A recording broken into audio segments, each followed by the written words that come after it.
श्राद्ध देव मनु, श्राद्ध देव मनु की बेटी थी श्रद्धा, और श्रद्धा के कोई जब दोनों के संतान नहीं थे, आपने कथा सुनी होगी विस्तार से, मैं थोड़ा सूत्रात्मक निवेदन करता हूँ। सूर्यवंशी जितने भी राजा हुए हैं उनके घर में संतान बड़ी मुश्किल से हुई है। आप उठा के देख लो महाराज, अनादिकाल से। राम जी का चरित्र भी हमने सुना है, दशरथ जी का कोई संतान नहीं था, यज्ञादि करना पड़ा, अनुष्ठान करना पड़ा। तो पहले जो राजा हैं श्राद्ध देव मनु, उनके घर में भी कोई संतान नहीं था।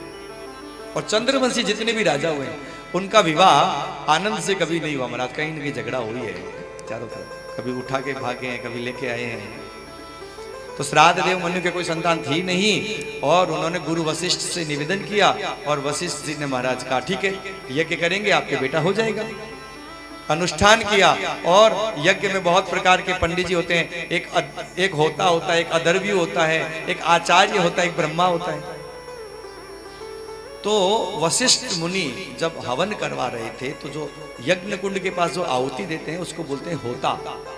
उस होता से कहा भैया आहुति लगाओ, और जैसे ही होता आहुति लगाने गया, और उसी समय श्राद्ध देव मनु की पत्नी श्रद्धा ने जाकर के कहा पंडित जी दक्षिणा डबल दूंगी, मंत्र ऐसा पढ़ना कि बेटे की जगह बेटी हो जाए। पंडित जी के क्या मरा, दक्षिणा भी डबल मिल रही है, और सेठानी जी राजी रहे, तो फिर कहना ही क्या मरा, बोलो राधे राधे।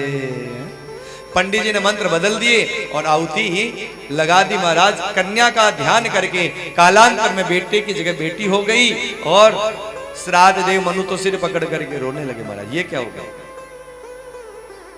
गुरु जी के पास में गए हैं, गुरु जी बेटे के लिए अनुष्ठान किया था, बेटी हो गई, क्या करें। गुरु जी को बड़ा आश्चर्य, कर्म में ये विपरीतता कहां से आ गया, कर्म वैपरीत्य कैसे हो गया। और तत्काल बुलाया, ए होता इधर आ, कहां खा गया गोता।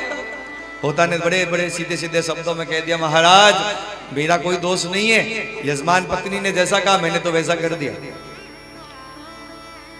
गुरु जी ने कहा इधर आओ, पति पत्नी में मत की नहीं है, एक मत नहीं हो। अगर बेटा हो जाता तो पत्नी नाराज हो जाती, और बेटी होगी तो आप नाराज हो गए। अब जो हो गया चले जाओ। अब तो महाराज हट करने लगे श्राद्ध देव मनु, ना गुरु जी आप सर्व समर्थ हैं, आप चाहें तो इस बेटा को ही बेटी बना सकते हैं, और इस बेटी को ही बेटा बना सकते हैं। बोलो राधे राधे।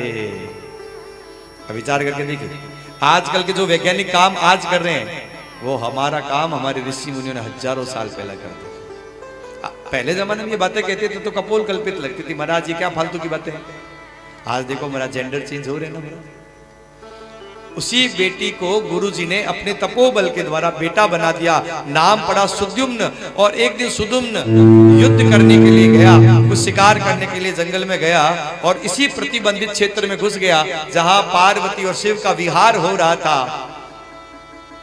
और जैसे ही प्रविष्ट किया भूल गया, उस ज्ञान था नहीं, और महाराज सारे घोड़े घोड़िया बन गए, जितने सैनिक थे सब स्त्री बन गए, सुद्युम्न भी स्त्री बन गया। महाराज बोलो राधे राधे। श्राद्ध देव मनु तो फिर सिर पकड़ के रोने लगे, अरे राम राम, बचपन में बेटी से बेटा बनाया, अब इतना बड़ा हो गया फिर से बेटी बन गया। जाकर के भोलेनाथ के चरण पकड़े, महाराज ऐसे नहीं चलेगा, उपाय करिए। बोले ना ना उपाय करूंगा तो महाराज मेरी श्रीमती जी नाराज हो जाएगी, घर में कलह हो जाएगी। मैंने उसे वचन दे रखा है, इस प्रतिबंधित क्षेत्र में जो पुरुष आएगा वो स्त्री बन जाएगा। श्राद्ध देव मनु ने अनुनय विनय किया, महाराज कितनी मुश्किलों से तो बचपन में बेटी से बेटा बनवाया, आपने फिर गड़बड़ कर दी, फिर बेटी बना दी इसको। तो महाराज भोलेनाथ ने कहा एक काम कर सकता हूं, और वो ये आपका जो बेटा है 1 महीने लड़का रहेगा, 1 महीने लड़की रहेगा, बस इससे ज्यादा नहीं कर सकता। बोलो राधे राधे। महाराज जनता ने उसे स्वीकार नहीं किया, रिजेक्ट। फिर महाराज उनके 10 बेटे और हुए इक्ष्वाकु वंश में।